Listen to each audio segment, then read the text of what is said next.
अब इसमें हम जो है उत्तर प्रदेश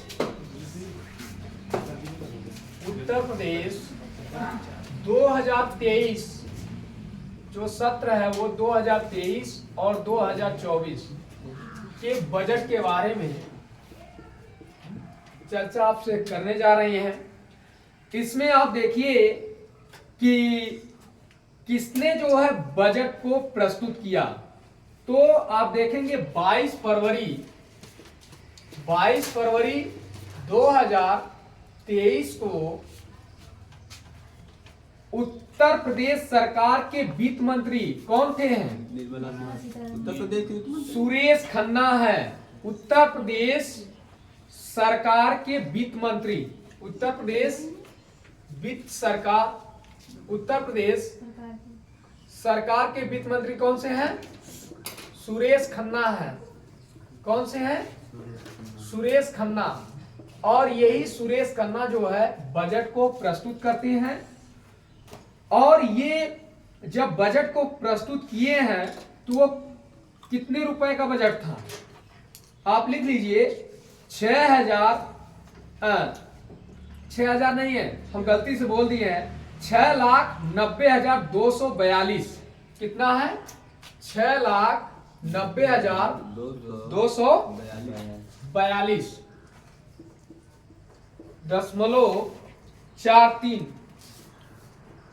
करोड़ का बजट पेश किए हैं।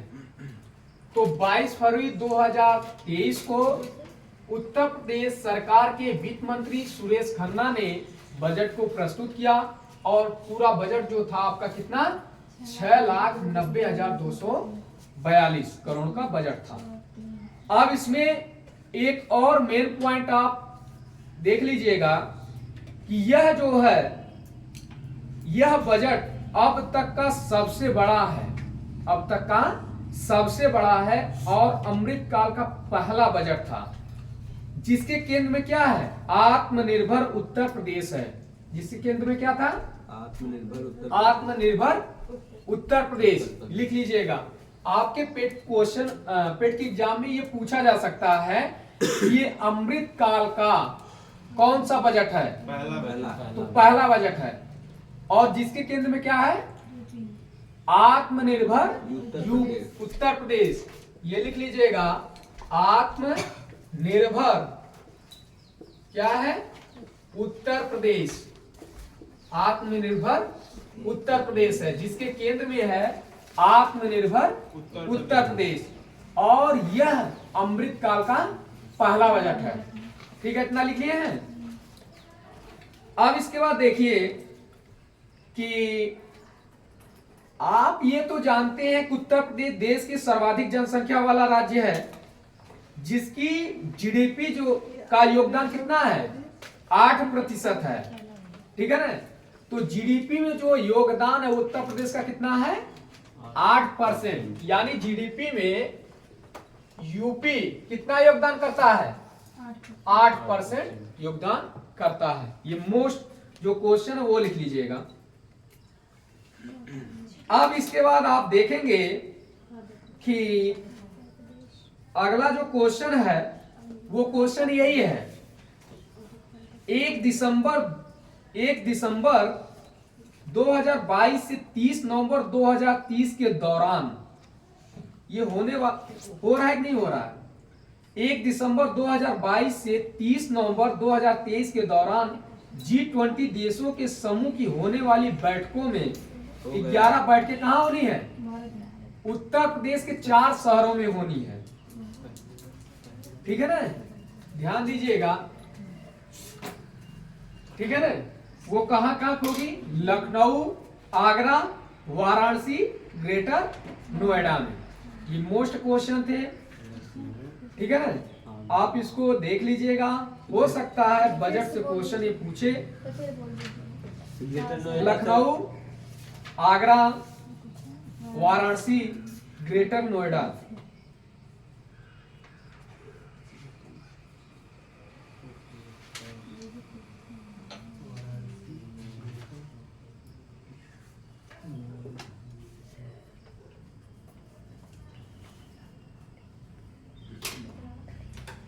अब इसके बाद आइए हम थोड़ा जो है पर्यावरण में चलते हैं।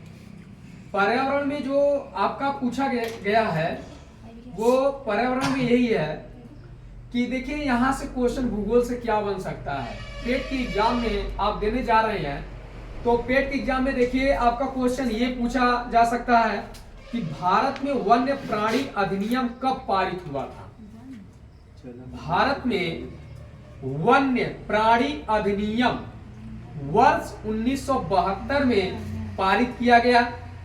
कब पारित किया गया? 1972 में पारित किया गया। वन तथा वन्य प्राणी विषय समवर्ती सूच में आते हैं। वन तथा वन्य प्राणी विषय समवर्ती सूच में आते हैं। यह 42वें संविधान संशोधन के द्वारा 1976 में शामिल किए गए। यह 42वें संविधान संशोधन के द्वारा 1976 में शामिल किए गए। ठीक है ना। अब देखिए इतना आप याद रखिएगा, भारत में वन्य प्राणी अधिनियम कब पारित किया गया? 1972 में। और यह समवर्ती सूच में कब शामिल किया गया? हाँ, 42वां संविधान 1976 में शामिल किया गया। यानी 1976 में कौन सा संविधान संशोधन हुआ? 42वां संविधान संशोधन हुआ और उसी के तहत जो है समवर्ती सूच में शामिल किया गया। इसके बाद आप आगे देखिएगा कि उत्तर प्रदेश में जो है राष्ट्रीय उद्यान यानी कितने हैं? 11 वन्य जीव विहार हैं। 11 वन्य जीव विहार, 14 पक्षी विहार, 2 टाइगर रिजर्व हैं। उत्तर प्रदेश में एक राष्ट्रीय उद्यान है। ठीक है ना, एक राष्ट्रीय उद्यान है, 11 वन्य जीव विहार, 14 पक्षी विहार, 2 टाइगर रिजर्व हैं। टाइगर रिजर्व का कौन से हैं? बता दिया तो नहीं, अभी आगे बढ़ रहे हैं। हाँ, लिख दे।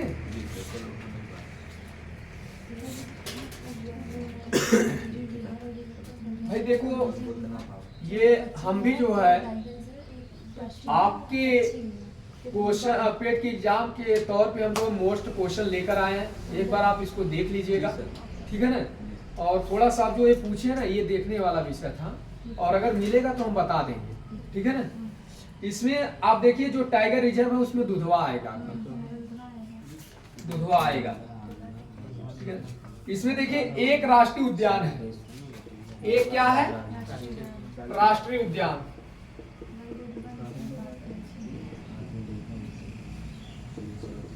और 11 क्या है? 11 क्या है? वन्य जीव विहार है। और 14 पक्षी विहार। 14 क्या है? 14 जो है पक्षी विहार है। ठीक है ना। और इसके अलावा 2 टाइगर रिजर्व है। टाइगर रिजर्व है। ठीक है ना। अब इसके बाद देखिए, इसके अतिरिक्त वर्ष 2022 में रानीपुर वन विभाग 2022 में किसे? रानीपुर वन्य जीव विहार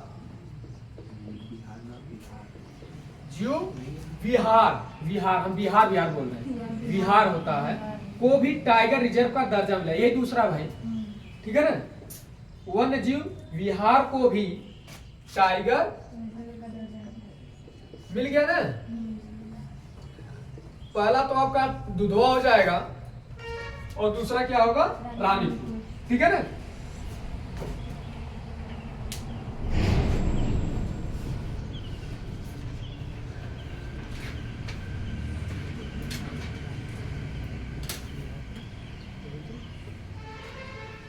तो टाइगर रिजर्व की संख्या अब कितनी हो गई है? 2।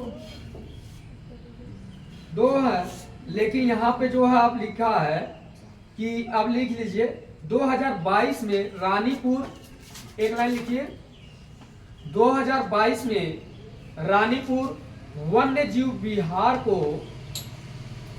टाइगर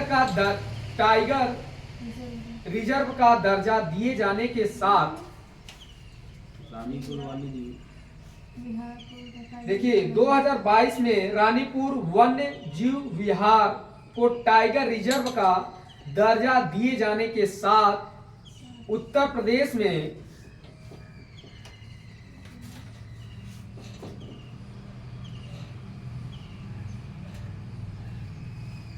रिजर्वों की संख्या अब 4 हो गई है। ये नोट करके लिख लीजिएगा, ठीक है ना? हाँ? उत्तर प्रदेश में क्या उत्तर प्रदेश में रिजर्वों की संख्या 4 हो गई है। अब इसके बाद आप फटाफट थोड़ा लिखिएगा, क्योंकि मोस्ट पॉइंट हैं और हम सोच रहे हैं कि कोई आपको बता भी दे। एक बार आप जानते हैं, थोड़ा सा रिकॉल कर दें। आप हो सकता है आज 25 तारीख है, 26 तारीख, 27 तारीख, तो आप 26 को निकल जाएंगे, यही होगा ना? 26 या 27 को आप निकल जाएंगे। तो इसमें देखिएगा, एक जो है उत्तर प्रदेश का राजकीय पशु क्या है? उत्तर प्रदेश का सारस। राजकीय पशु है पक्षी है ये। वो पक्षी है सारस, 12 हाँ सर। ठीक है ना? उत्तर प्रदेश का राजकीय जो पशु है 12 है, ये आपके पेट के लिए मोस्ट है। तो राजकीय पशु क्या है? 12। उत्तर प्रदेश का राजकीय पक्षी क्या है? सारस है। वीडियो तो चल रहा है ना? अब इसके बाद देखिए, उत्तर प्रदेश का राजकीय चिन्ह क्या है? राजकीय चिन्ह मछली एवं तीर धनुष की आकृति है। राजकीय चिन्ह पर मछली एवं तीर धनुष की आकृति है, ठीक है ना? ये तो हो गया ना? तो देखिएगा, अगर पशु की बारे में करेगा कि उत्तर प्रदेश का राजकीय पशु क्या है, तो आपको कौन सा हो जाएगा? 12। और आपसे पूछेगा उत्तर प्रदेश का राजकीय पक्षी क्या है, तो आपका क्या हो जाएगा? सारस। और सारस को हम क्या कहते हैं? क्रॉन्च, ठीक है ना? इसे क्या कहते हैं? क्रॉन्च कहते हैं, ठीक है ना? अब इसके बाद अगला जो है मोस्ट क्वेश्चन है आपका, लिखिएगा कि उत्तर प्रदेश का सबसे पुराना वन्य जीव विहार, सबसे पुराना वन्य जीव विहार चंद्रप्रभा उत्तर प्रदेश के चंदौली जिले में है, स्थित है। सबसे पुराना वन्य जीव विहार चंद्रप्रभा उत्तर प्रदेश के चंदौली जिले में स्थित है। और दुधवा को आप जानते हैं, दुधला नेशनल पार्क कहाँ है? दुधवा कहाँ पे है? यूपी के किस जिले में है? जानते हैं आप लोग। फिर इसके बाद आप देख लीजिए, जो दुधवा नेशनल पार्क है, यही एकमात्र राष्ट्रीय उद्यान है दुधवा, और यह उत्तर प्रदेश के लखीमपुर खीरी जिले में स्थित है। कहाँ पे स्थित है? लखीमपुर खीरी जिले में स्थित है, ठीक है ना?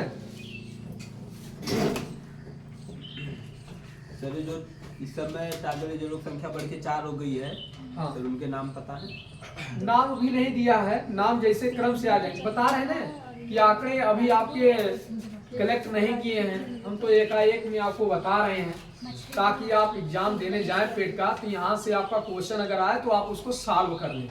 ये वेरी मोस्ट क्वेश्चन है, इसको तो हमें पहले ही जो है 1 हफ्ते पहले आपको हल करा देना चाहिए था, लेकिन हमारे पास आपके एग्जाम का आप लोगों ने बताया भी नहीं, और अगर हमें खबर भी हुआ तो दशहरा के 1 दिन 2 दिन पहले खबर हुआ, तब हम जो है आकर इलेक्ट्रा कलेक्ट करना शुरू किए हैं। तो आप देख लीजिएगा, अगला जो है दुधवा राष्ट्रीय पार्क को वर्ष 1987-88 में बार परियोजना में शामिल किया गया। ये आपके क्वेश्चन हो सकता है पूछा जाए, लेकिन हमें तो अब जो आपने कहा है 4, ठीक है ना, 4 जो टाइगर रिजर्व की बात कर रहे हैं उसका नाम भी लिखवा दीजिए। एक नाम लिख लीजिए, लिखना चाहती हैं यस सर। तो लिखिएगा। पहला टाइगर रिजर्व, पहला दुधवा टाइगर रिजर्व, दूसरा आपका पीलीभीत टाइगर रिजर्व, तीसरा आपका रानीपुर टाइगर रिजर्व, चौथा आपका है अमनगढ़ बफर। तो पहला दुधवा है, पहला दुधवा हो गया, दूसरा पीलीभीत, तीसरा रानीपुर, चौथा अमनगढ़ बफर। अमनगढ़ बफर। हाँ, अमनगढ़ अमानगढ़ नहीं दिया, अमनगढ़ दिया गया है, ठीक है ना। अच्छा अच्छा, हो सकता है भाई।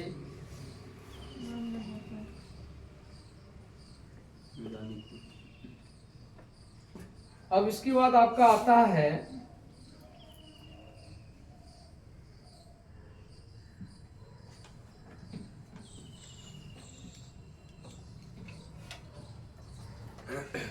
जैसे पढ़वा दिए हैं मोबाइलियो वाले जो हैं।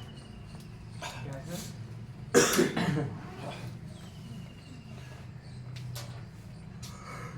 समस्या इन लोगों से दिखने वाली है कहाँ?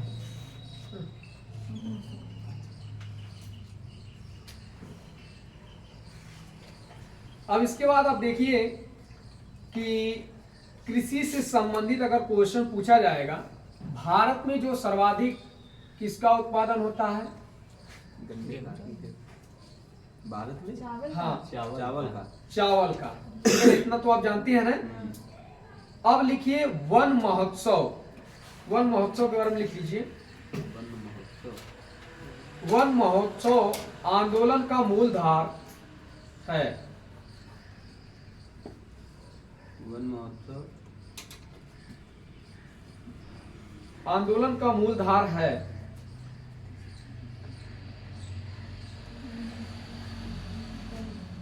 वृक्ष का अर्थ जल है। वृक्ष का अर्थ जल है।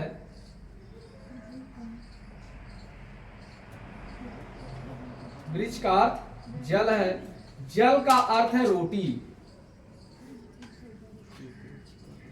वृक्ष का अर्थ है जल है। वही बोल रहे हैं, वन महोत्सव आंदोलन का मूलधार है। वृक्ष का अर्थ है जल है। जल है। जल का अर्थ रोटी। हाँ, जल का अर्थ। वन महोत्सव आंदोलन का मूलाधार है।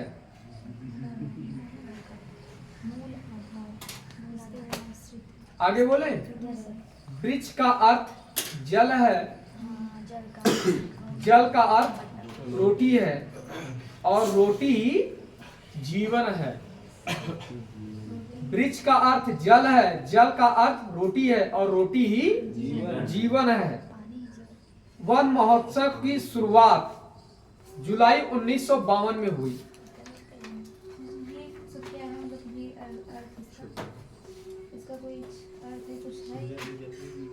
देखिए भाई, होता क्या है कि वृक्ष अगर आप लगाएंगे तो उससे आपको क्या होगा? एक तो जल जो है आपका संरक्षित होगा, और दूसरा ये है कि जब वही वृक्ष फलेगा फूलेगा तो बड़ा होगा और वो फल देगा।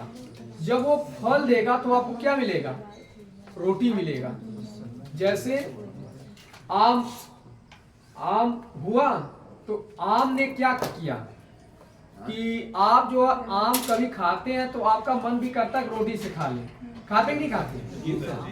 और पौधा, छोटे छोटे आप पौधे देखेंगे तो आपका गेहूं का पौधा हुआ, तो जब ये पौधा बड़ा हो जाता है तो क्या देता है? गेहूं देता है। और गेहूं जब देता है, गेहूं से आप क्या बनाते हैं? रोटी, आटा बनाते हैं, ठीक है। फिर आटे से क्या बनाते हैं? रोटी बनाते हैं। क्यों भाई? तो आपने देखा ऐसे सर ले जाएंगे तो पहले गेहूं को काटा बांधा नहीं सावा नहीं, ये तो देहात वाले क्षेत्र में आप चले वही जाएंगे। बात है सर, पहले गेहूं से ही रोटी बनेगी, हाँ। आटा बनेगा, वही बात होगी मिला। ठीक है ना। अगर हम यही अगर प्राथमिक और द्वितीयक तृतीयक की बात करेंगे तो आपका यही आ जाएगा। जो तृतीयक के क्षेत्र में आएगा वो आटा आएगा, आपका रोटी आएगी। ठीक है ना। तो ये जानिए कि पौधा जब आपने उगाया तो आपको वहां तो जल संरक्षित हुआ, और जल संरक्षित होने के बाद आपको क्या मिला? रोटी मिला। तो यही लिखा है कि वृक्ष का अर्थ जल है, जल का अर्थ रोटी है, और रोटी ही जीवन है। और वन महोत्सव की शुरुआत कब हुई थी? 1952 में हुई थी। वन महोत्सव प्रतिवर्ष जुलाई के प्रथम सप्ताह के दौरान ही मनाया जाता है। ठीक है ना। धीरे धीरे थोड़ा बोलिए। वन महोत्सव प्रतिवर्ष जुलाई के प्रथम सप्ताह के दौरान ही मनाया जाता है।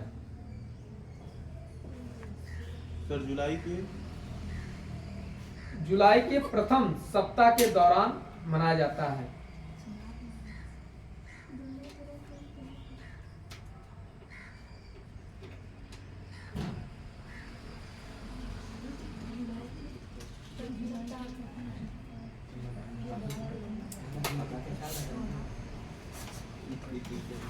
मतलब कि काम में एक चीज और जान लीजिएगा यहाँ से, एक ये तो हमें नहीं लग रहा है कि ये क्वेश्चन आएगा। बहरहाल आप जानने के लिए जान लीजिए कि जो उत्तर प्रदेश सरकार है ना, उसने उत्तर प्रदेश में 25 करोड़ जो है पौधे लगाने का लक्ष्य रखा था 2020 में। ठीक है ना। अब इसके बाद 2022 के तहत 35 करोड़ इसने लक्ष्य रखा है, और इसको पूरा भी कर लिया। 35 करोड़ पौधे लगाए भी, और 2023 में फिर जो है 35 करोड़ पौधे लगाने का लक्ष्य रखा है। ये आप जानने के लिए जान लीजिएगा। और वैसे तो आपके क्वेश्चन हमें तो ये बहुत इम्पोर्टेंट तो नहीं लग रहे हैं। और दूसरा ध्यान दीजिएगा, जो राष्ट्रीय जल जीव है वो कौन सी है? हाँ, राष्ट्रीय जल जीव कहाँ है? गंगा डॉल्फिन है। और ये उत्तर प्रदेश के किस जिले में पाई जाती है? उत्तर प्रदेश के किस जिले में पाई जाती है? लिख लीजिएगा, मिर्जापुर एवं सोनभद्र जिले में गंगा नदी में पाई जाती है। ठीक है ना। उत्तर प्रदेश के मिर्जापुर सोनभद्र जिले में गंगा नदी में पाई जाती है।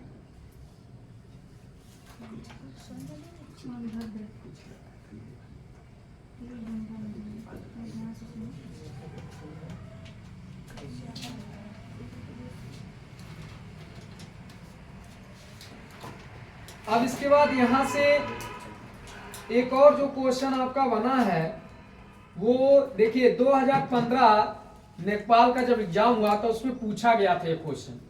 ठीक है ना। इसको वेरी वेरी मोस्ट लगा देना, क्योंकि जब 2015 नेपाल का एग्जाम हुआ था तो उसमें ये पूछा था कि उत्तर प्रदेश को कितने कृषि जलवायु प्रदेशों में बांटा गया है।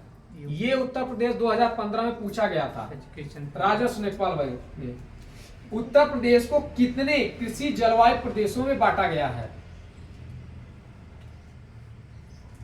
उत्तर प्रदेश को कितने कृषि जलवायु वाले क्षेत्रों में बांटा गया है?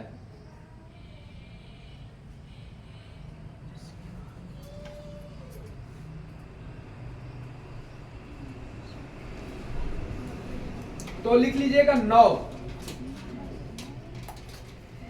इसका मतलब क्या है? कृषि जलवायु। कृषि जलवायु वाले क्षेत्र, यानी यहाँ पे जो है कृषि जलवायु वाले क्षेत्र जो उसके आधार पर 9% बांटा गया। अब नाम लिखने की जरूरत नहीं, नाम पूछा ही नहीं। ठीक है ना।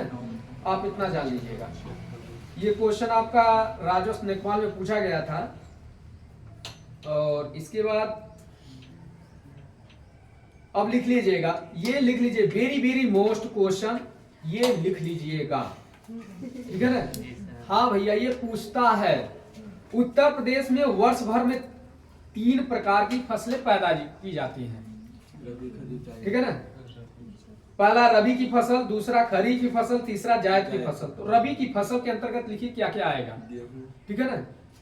रबी की फसल के अंतर्गत लिख लीजिएगा खरीफ, गेहूं, जायद, जौ, सरसों, मटर, चना, चना, तंबाकू, सरसों, सरसों, आलू, आलू, लहसुन, लाही, खरीफ, लाही वही लहसुन, जायद।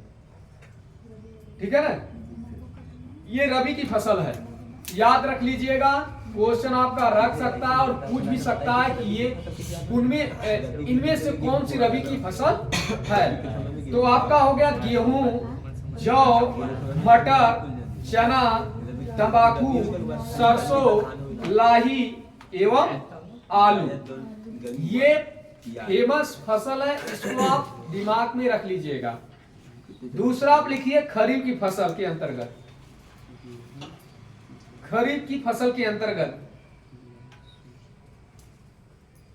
लिख लीजिएगा चावल, कामा, गन्ना, ज्वार, मकई, बाजरा, मक्का, कपास, सनई, सनई, दलहन। आगे बोले लिखिए सनई अभी खेत है ना। जायद की फसल के अंतर्गत, जायद में देखिए तंबाकू भी आता है, जी सर, ठीक है ना। जायद में जो आपका तंबाकू भी आता है, और ये तंबाकू किस किस फसल में आता है, रबी की फसल में आता है। तो रबी की फसल में तंबाकू भी आता है और जायद की फसल में भी तंबाकू आता है। प्याज भी आता तो है। तंबाकू रखिए, प्याज, खरबूजा, तरबूजा, तरबूज, प्याज, ककड़ी, जायद। काशी फल एवं प्याज, काफी फल तो सर हर महीने। ठीक है ना भाई। इसमें दिया गया है खरीफ की फसल के बारे में, हमने आपको लिखा दिया कोहड़ा, काशी फल। थोड़ा सा देखकर हम बताएंगे ना, तो आप इतना लिख लीजिएगा। कोहड़ा का है। अच्छा उसी को आते हैं।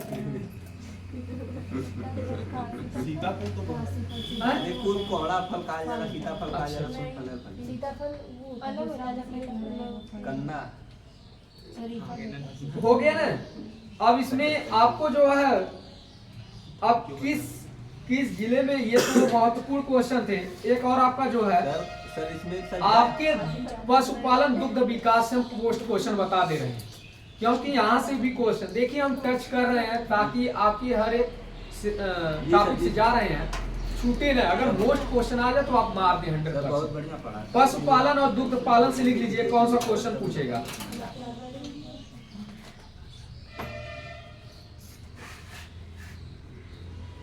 लिखिए पशुओं की संख्या के आधार पर उत्तर प्रदेश का पहला स्थान है देश में। देश में जो है,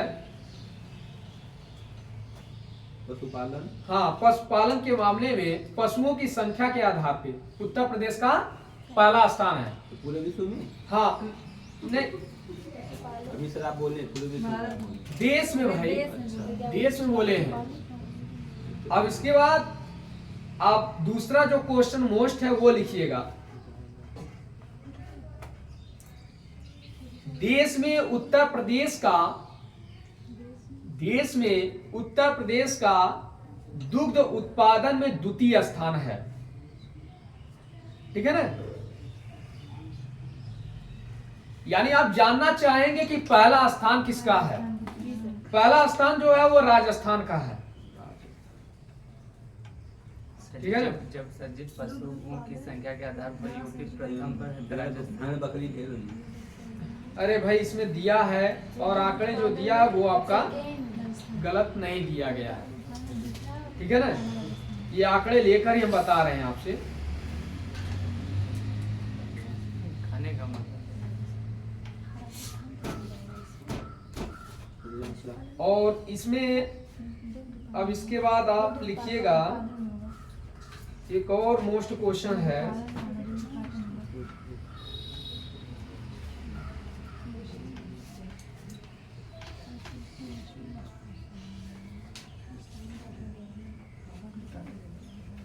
लिखिए वर्ष 1937 में देश के प्रथम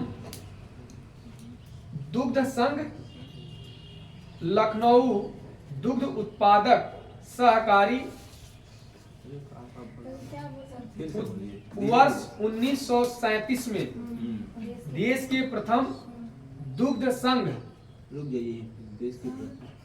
देश के प्रथम दुग्ध संघ लखनऊ दुग्ध उत्पादक लखनऊ दुग्ध उत्पादक सहकारी संघ लिमिटेड की स्थापना सहकारी हाँ सहकारी संघ लिमिटेड की स्थापना उत्तर प्रदेश की राजधानी लखनऊ में हुई। उत्तर प्रदेश की राजधानी लखनऊ में हुई।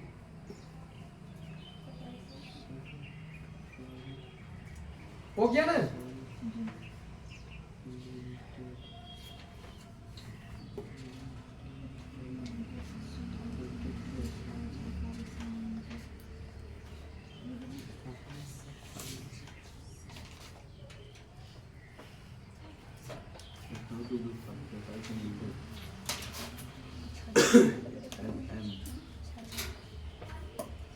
और कल आएंगे तो और भी कल हो सकता है जो मोस्ट आए उसको छांट के फिर लिखवा देंगे। ठीक है ना?